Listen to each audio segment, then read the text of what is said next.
इस पार्ट में हम पढ़ेंगे इलेक्ट्रिक फील्ड और इलेक्ट्रिक फ्लक्स क्या होता है, राइट, और उस पर बेस्ड कुछ क्वेश्चन करेंगे। तो सबसे पहले इलेक्ट्रिक फील्ड क्या होता है? इलेक्ट्रिक फील्ड होता है कोई भी चार्ज रखो आप कहीं पे, उसके चारों तरफ एक कोई दूसरा चार्ज फोर्स एक्सपीरियंस करेगा। कोई भी आप चार्ज रखो या सिस्टम ऑफ चार्ज रखो तो उसके चारों तरफ एक दूसरा चार्ज फोर्स एक्सपीरियंस करेगा।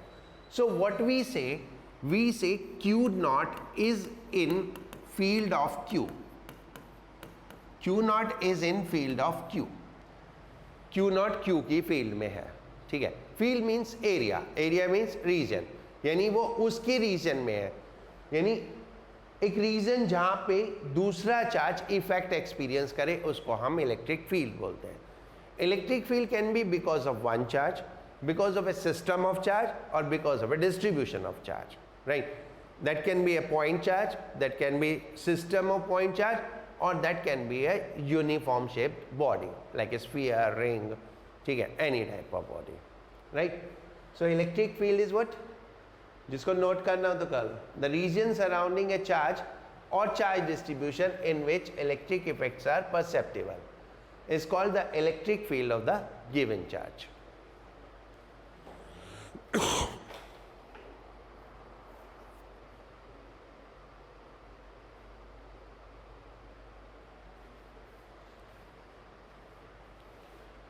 कोई भी चार्ज कभी अपनी फील्ड में नहीं होता, यानी कोई भी चार्ज अपनी वजह से कभी भी फोर्स एक्सपीरियंस नहीं करता।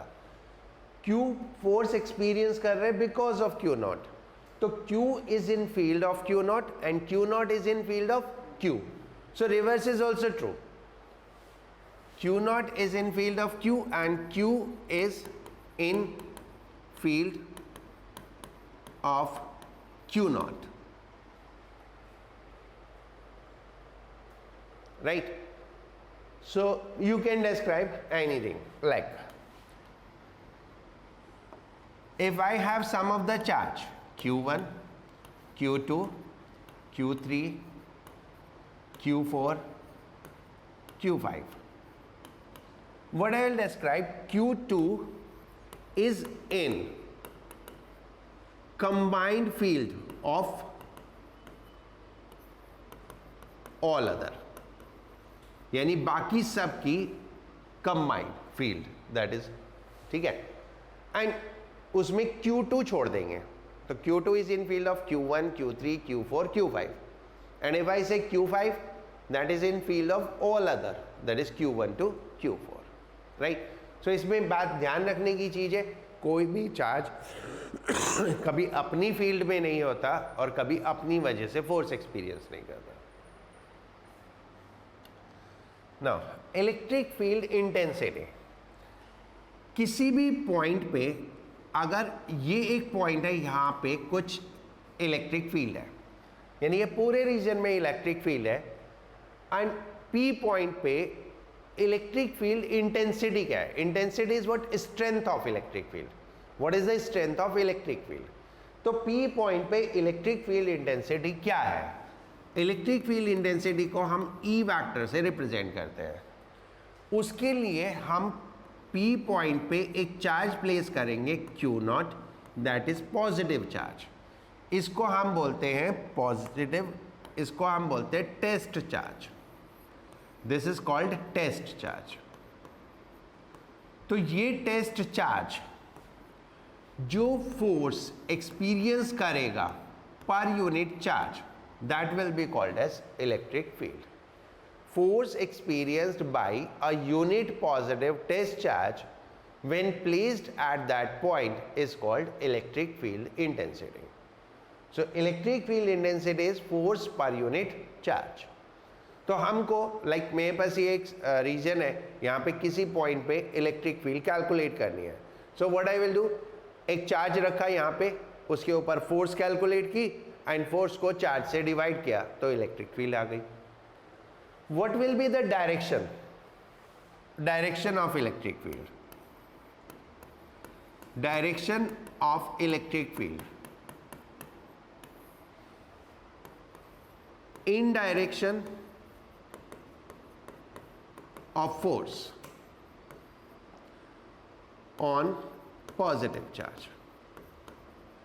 जो भी पॉजिटिव चार्ज पे फोर्स की डायरेक्शन होगी वो होगी, लाइक अगर मैं सोचूं इस चार्ज पे फोर्स इस डायरेक्शन में लग रही है, so this is what is the direction of electric field, यही डायरेक्शन इलेक्ट्रिक फील्ड इंटेंसिटी की होगी। Okay, so electric field at a point is the strength of field called electric intensity and it is the force experience by unit positive point charge, उसको हम test charge बोलते हैं, when placed at that point. Correct? Can we place a negative charge? Can we place a negative charge? Can we place negative test charge? Yes. Can we place negative test charge? Yes. Then direction of electric field intensity will be opposite to force experienced. जो force है उसके opposite होगी। मान लो मैंने यहाँ पे एक negative charge रखा, इसके ऊपर फोर्स इस डायरेक्शन में लगी, तो electric field will be in this direction, right. So एक कन्वेंशन डेवलप हो गई कि जो पॉजिटिव चार्ज पे फोर्स होगी वही इलेक्ट्रिक फोर्स की डायरेक्शन होगी।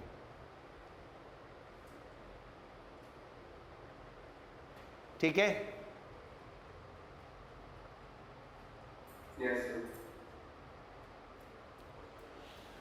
राइट।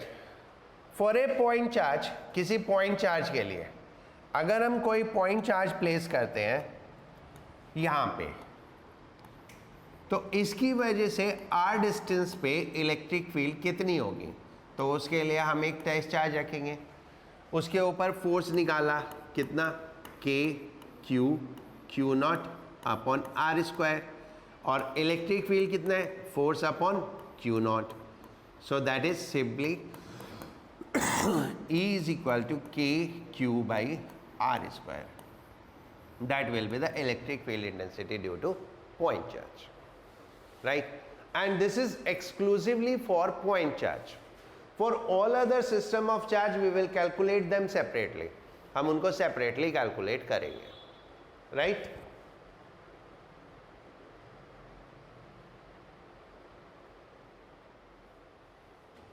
Now, electric intensity के बारे में कुछ चीजें. What is that? It is a vector quantity, right? Having direction same as of force experienced by positive charge when placed at that point, right? SI unit of electricity intensity is Newton per coulomb या volt per meter भी बोलते हैं, या तो Newton per coulomb लेंगे, that is by the force per unit charge, ठीक है। E is equal to F by Q naught, इससे यूनिट क्या आई, Newton per coulomb। Other than that we have E is equal to minus dV by dr. dV is what, potential difference, and r is distance, तो इससे क्या unit आ जाती है, volt पर metre, ठीक है। सो इलेक्ट्रिक फील्ड की जो यूनिट है you can write Newton per coulomb या वोल्ट पर मीटर, राइट। अगर किसी चार्ज को इलेक्ट्रिक फील्ड में प्लेस किया तो उसके ऊपर फोर्स लगेगी, ये मान लो इलेक्ट्रिक फील्ड है। अगर मैं इसके ऊपर यहाँ पर एक प्लस क्यू चार्ज रखूँ तो इसके ऊपर एक फोर्स लगेगी इस डायरेक्शन में, और अगर माइनस चार्ज रखूँ तो इसके ऊपर फोर्स लगेगी इस डायरेक्शन में। In any case the F is equal to q e, positive charge पे in direction of field and negative charge पे अपोजिट टू द फील्ड। किसी भी चार्ज को अगर आप फील्ड में प्लेस करोगे तो उसके ऊपर फोर्स लगेगी, तो फोर्स कितनी होती है, Q इंटू ई, राइट। बिल्कुल वैसे ही जैसे हमने कूलम्स लॉ में किया था, डाइलेक्ट्रिक इंट्रोड्यूस करने पे इलेक्ट्रिक फील्ड इंटेंसिटी डिक्रीज हो जाती है। अगर फ्री स्पेस में electric field intensity E not है तो मीडियम में कितनी हो जाएगी, 1/k times. Electric field in medium will become 1/k times. बिल्कुल वैसे ही जैसे force between two charge in medium become what 1/k times of free space. ठीक है, यहां तक किसी को कुछ पूछना है? All done.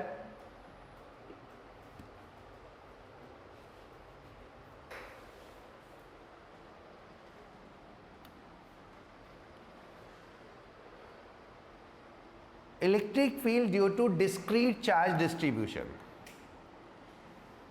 बहुत सारे चार्जेस हैं, Q1, Q2,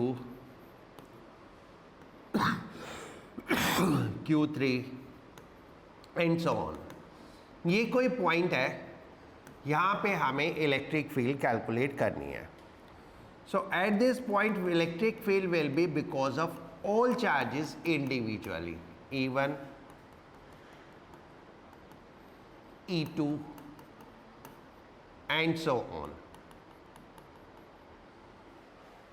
So उस पॉइंट पे सबकी फील्ड ऐड हो जाएगी और वो एडिशन कौन सा होगा? वेक्टर एडिशन होगा.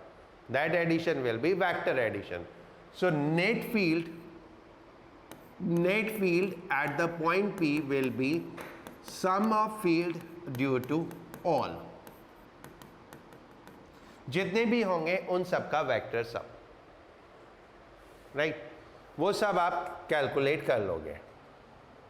ठीक है, एक छोटा सा क्वेश्चन कर दो.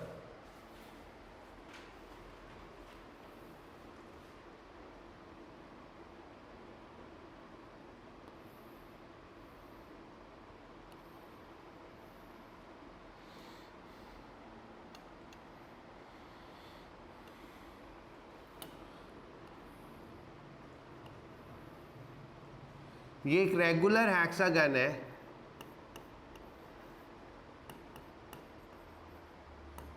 इसके सब कॉर्नर्स पे चार्ज रखे हैं +Q +Q +Q. इस कॉर्नर पे चार्ज रखा है Q, that is A B C D E F.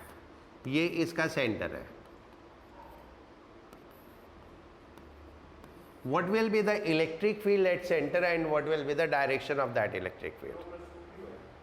हाँ, ये साइड R ले लो हेक्सागन की. रेगुलर हेक्सागन, उसके हर एक कॉर्नर पे Q चार्ज रखा है, सिर्फ B कॉर्नर पे +2Q चार्ज रखा है. you have to find electric field at center along with direction. Aryan तो कर ले एक बार, फिर सबको करने दे, फिर बात करते हैं. डायरेक्शन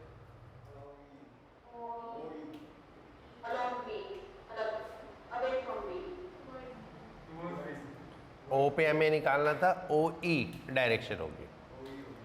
ठीक है, direction will be OE, right. It's like this. देखो, अगर एक उस पे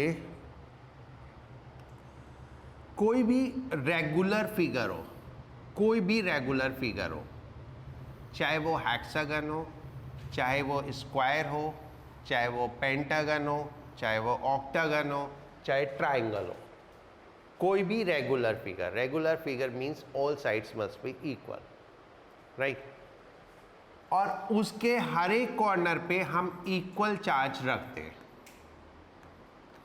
हर एक कॉर्नर पे इक्वल चार्ज रख दें तो सेंटर पे नेट फील्ड हमेशा 0 होगी. सेंटर पे नेट फील्ड हमेशा 0 होगी, राइट. सेंटर पे हमेशा 0 हो गई. तो इस सिस्टम और इस सिस्टम में फर्क क्या है? बस एक ही है +Q. तो इट मीन्स अगर मैं इसके सारे चार्जेस को हटा दूं, ठीक है, सारे चार्जेस को हटा दूं क्योंकि इनकी वजह से तो फील्ड 0 हो गई. So what is left? Only one charge, सिर्फ एक चार्ज बचा. और उस चार्ज की वजह से यहां पर फील्ड किस डायरेक्शन में होगी? ये इस डायरेक्शन में. और ये डिस्टेंस कितना है? R. तो एक पॉइंट चार्ज बचा तो electric field will B KQ/R², right. This I did with hexagon, you can do it with any of the figure, कोई भी फिगर हो, राइट? ठीक है, इस समझ में आ गया?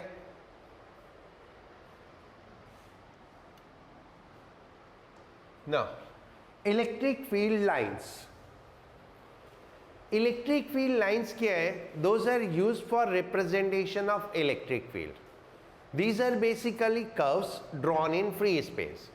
कोई भी कर्व हम फ्री स्पेस में ड्रॉ करते हैं, and this curve can be straight line also, this curve can be straight line also. इसके किसी भी पॉइंट पे अगर हम टेंजेंट ड्रॉ करेंगे, ऑब्वियसली इन फील्ड लाइन में एरो होना जरूरी है, क्योंकि एरो से हमें पता चलेगा किस डायरेक्शन में जा रहा है. तो किसी भी पॉइंट पे हम टेंजेंट ड्रॉ करेंगे तो वो इलेक्ट्रिक फील्ड इंटेंसिटी की डायरेक्शन को रिप्रेजेंट करेगा. Then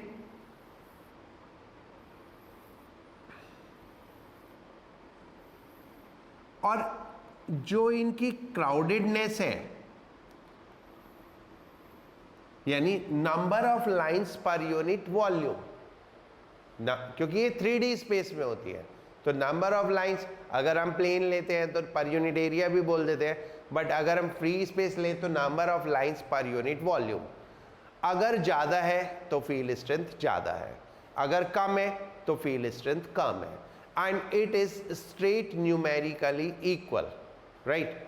like if I say number of lines are 50 lines per cc per centimetre cube, तो electric field intensity 10 newton per coulomb है. So what will be the electric field intensity if we have 200 lines per cc? So because the number of lines per unit volume has become 4 times, so that means the electric field strength is also 4 times, right? So that is straight proportional to that. ठीक है, पर unit volume भी ले सकते हैं, और अगर आप फ्री स्पेस में हैं तो पर यूनिट वॉल्यूम होगा, और अगर आप एक प्लेन में हैं तो पर यूनिट एरिया होगा, राइट? सो इलेक्ट्रिक फील्ड लाइंस सिंपली ये पर्पस होता है, करेक्ट? अब हम इलेक्ट्रिक फील्ड लाइंस से फील्ड को रिप्रेजेंट करते हैं. कैसे रिप्रेजेंट करते हैं? अगर यूनिफॉर्म फील्ड है, uniform field, so that will be equidistant straight line that can be crosses, equidistant crosses. Equidistant crosses means ये ऐसे अंदर जाती हुई लाइंस है. इक्विडिस्टेंट है तो पैरेलल लाइंस है, ठीक है? इक्विडिस्टेंट डॉट्स तो ये बाहर आती हुई लाइंस है. So this is uniform field inward and this is uniform field outward, right? If I draw the line like this, then this is towards right, towards right. If I draw the line like this, this is towards left. And if the lines are like this, then this is non-uniform field, because field में दो चीजें होती हैं, one is magnitude and another is direction. Magnitude अलग हो गया तो भी नॉन यूनिफॉर्म हो गई, डायरेक्शन अलग हो गई तो भी नॉन यूनिफॉर्म हो गई, राइट? मैग्नीट्यूड भी सेम रहे, डायरेक्शन भी सेम रहे. डायरेक्शन कब सेम रह सकती है? जब स्ट्रेट लाइन हो. अगर कर्व हो गया तो डायरेक्शन तो हमेशा चेंज हो जाएगी. तो डायरेक्शन सेम रहने के लिए हमेशा स्ट्रेट लाइन होना चाहिए. मैग्नीट्यूड कब सेम हो सकता है? जब लाइंस के बीच का डिस्टेंस इक्वल हो. Number of lines per unit area या number of lines per unit volume same, right?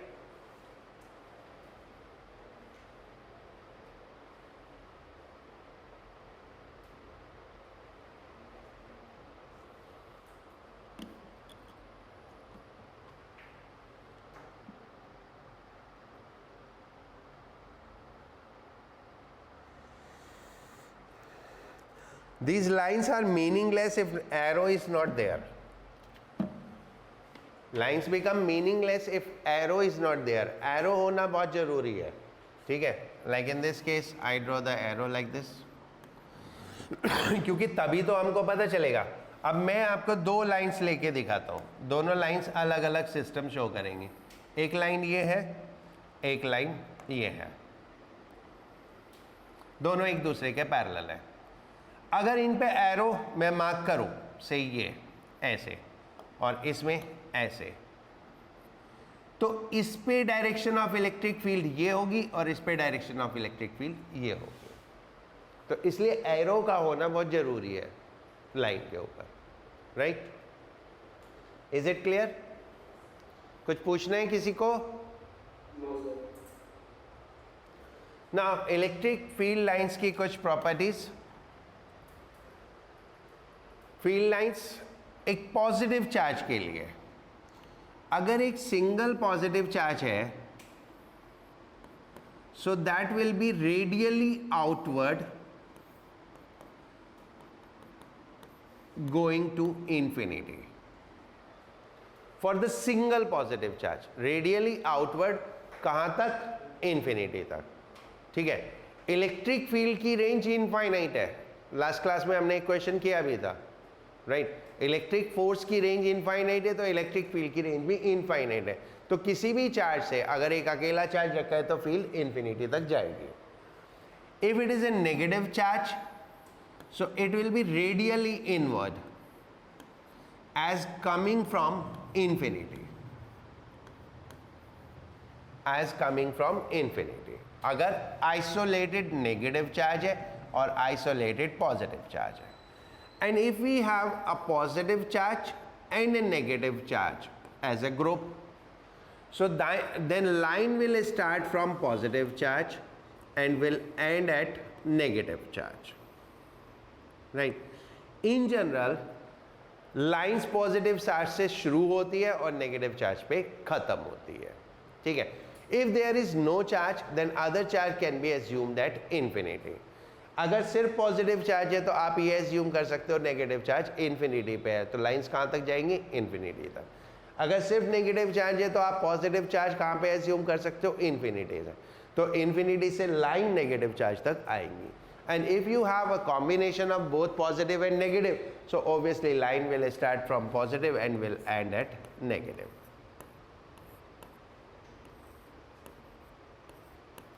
Something like this.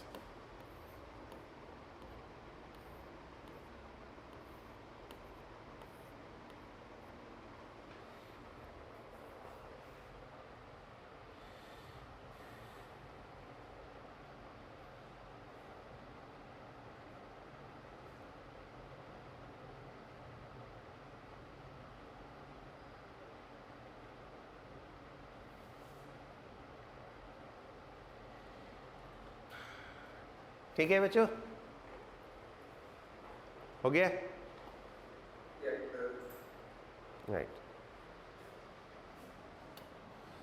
Now some more properties. Field lines can never cross each other as they if they cross at a point there will be two direction. देखो, दो field line कभी भी cross नहीं कर सकती, क्योंकि अगर उन्होंने क्रॉस किया तो उस पॉइंट पे दो टेंजेंट होंगे, one tangent on this curve and one tangent on this curve. So these will represent two different direction of electric field at a point, which is not possible, right? क्योंकि electric field follow the rule of superposition. This is why ये for the assertion and reasoning है, क्योंकि electric field intensity follow the principle of superposition. Principle of superposition says at that point they will add to give one, यानी किसी भी point पे अगर multiple field है तो they will convert into one field, वो एक फील्ड में कन्वर्ट हो जाएंगे। और जब एक फील्ड है तो डायरेक्शन भी एक ही होगी। Like if I have one charge this Q1 and I have one charge this Q2 and ये कोई पॉइंट है P, इफ आई से दीज आर आइसोलेटेड चार्ज, तो इसकी वजह से फील्ड लाइन ऐसे होगी, इसकी वजह से फील्ड लाइन ऐसे होगी।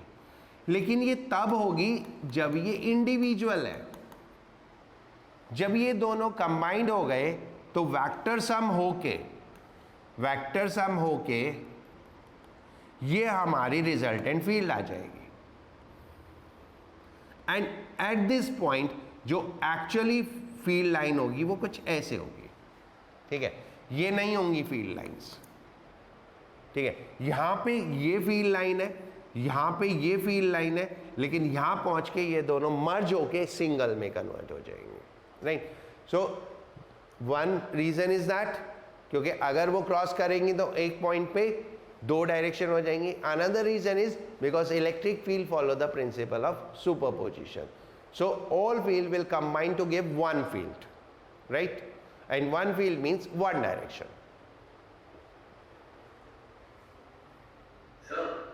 यस सर, यहाँ पे तो जैसे कि मान लो टू चार्जेस थे और वो पॉइंट थोड़ा सा दूर था उनसे, अगर मान लो सर्कल है, सर्कल की लाइन पे चार्जेस है और बिल्कुल सेंटर पे अगर पॉइंट है तो भी इट डिपेंड ऑन सर्कल पे आपने चार्ज कैसे डिस्ट्रीब्यूट किया हुआ है। लाइक इक्वल है तो ये सर्कल है, यहाँ सेंटर पे पूछे ना, अगर यूनिफॉर्म चार्ज डिस्ट्रीब्यूशन तो सर्कल पे जीरो हो ही जाएगा सेंटर पे, क्योंकि I told you regular shaped figure अगर है तो circle is a regular shaped figure with infinite points, ठीक है, तो उसमें हर एक पॉइंट पे एक चार्ज है तो सेंटर पे फील्ड जीरो हो जाएगा, राइट, हो गया। नेक्स्ट, फील्ड लाइंस कभी भी क्लोज लूप नहीं हो सकती, लाइक ये ऐसे क्लोज लूप नहीं हो सकती। क्यों नहीं हो सकती? क्योंकि ये पॉजिटिव से शुरू होती है और नेगेटिव पे खत्म होती है, एंड अगर ये क्लोज लूप होंगी so they are starting from positive and ending at positive, which is not possible. So electric field lines कभी भी क्लोज लूप नहीं होती, ठीक है। This is not called the close loop, like मैं ऐसे बनाऊं और ऐसे बनाऊं तो ये क्लोज लूप नहीं है। क्लोज लूप होता है आप चल के वहीं पे वापस आ गए, ठीक है, क्लोज लूप का मतलब होता है आप चल के वहीं पे वापस आ जाएंगे, right.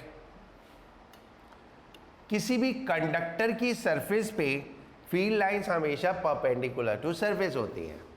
Like if this is a conducting sphere, तो ये फील्ड लाइन ठीक है, ये डायमीटर हुआ, ये सेंटर हुआ, ये फील्ड लाइन ठीक है, ये फील्ड लाइन ठीक नहीं है, ये फील्ड लाइन भी ठीक नहीं है। तो कैसे होगी? यहां पे अगर हम बनाएंगे तो ये ऐसे बनेंगी, it will band like this,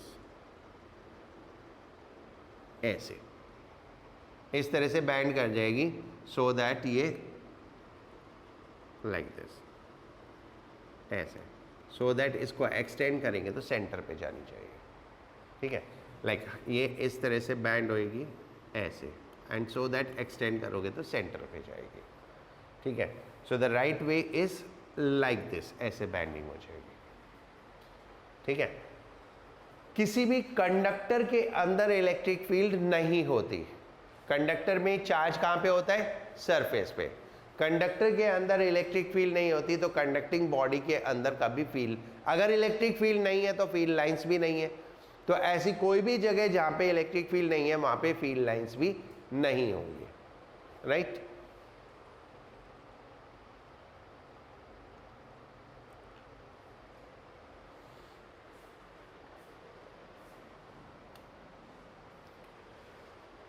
now ये मैं ऑलरेडी बता चुका हूं, crowdly line represent strong field while distant line represent weak field, ठीक है। स्ट्रेट लाइन है तो यूनिफॉर्म और स्ट्रेट लाइन नहीं है तो नॉन यूनिफॉर्म, राइट।